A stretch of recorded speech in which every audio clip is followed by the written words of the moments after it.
La comunitat colombiana de Tarragona surt al carrer degut a la situació de conflicte ocasionada per la reforma tributària que volia impulsar el govern d'Iván Duque.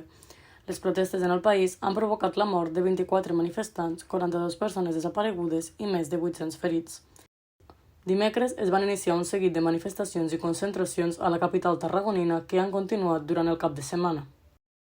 Resistiendo, aguantando con dignidad y valentía la arremetida de la bestia furibunda que no entiende como una juventud con camiseta de algodón se enfrenta a los escuadrones oficiales de la muerte, pertrechados con vestimentas protectoras y escudos, cascos, botas, chalecos antibalas.